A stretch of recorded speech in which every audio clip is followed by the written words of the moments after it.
Before you get too involved in designing and building your project, it's very important to specify some hardware settings for your project. The main hardware settings can be found and edited either from the Devices tab of the Structure panel or by going to Edit, Preferences, and then editing the hardware settings under the Devices section. First, Experiment Builder needs to know the type of eye tracker you're using, so you need to specify the eye tracker type and usage. These settings can be made in the EyeLink section of devices. If you're using the EyeLink 1 or 2, you just need to choose your eye tracker type from the tracker version drop-down window. If you're using the EyeLink 1000, then you should additionally specify the camera mount, tower, desktop, arm, or long range.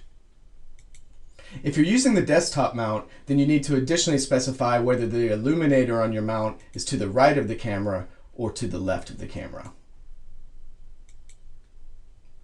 Then, for the desktop, arm, and long range mounts, you need to specify the mount usage.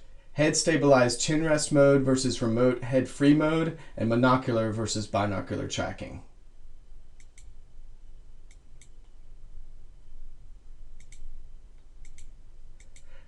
The EyeLink 1000 Plus settings are similar to those of the EyeLink 1000, but you don't have to specify which side the illuminator is on for the desktop mount, and you additionally have the binocular options for remote head-free mode.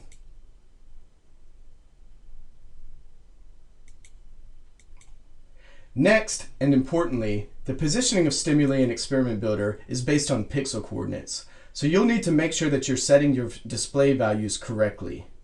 When you run an Experiment Builder project, it will temporarily change your monitor's resolution and refresh rate based on the display settings of your project. After the project finishes running, your monitor will go back to the resolution that it had been previously set to. It's a good idea to use the native resolution of monitors, as that will most likely maximize the monitor's timing performance.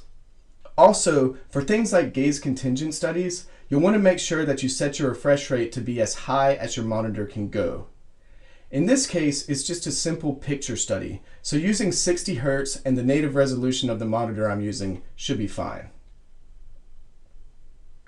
You'll want to make sure to build your project so that you're maintaining similar luminance levels from calibration to drift checking or drift correcting to the presentation of experimental stimuli.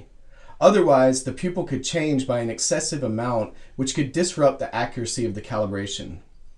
This experiment presents images, so I've set it up so that the backgrounds for everything are gray. This way the pupil won't change size drastically from calibration to stimulus presentation.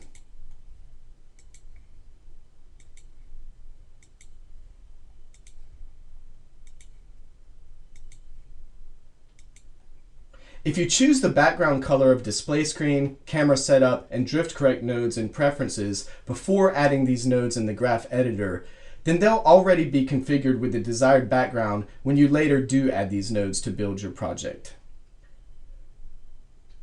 Finally, if you're using audio or any other devices, you'll want to check and edit their settings as well.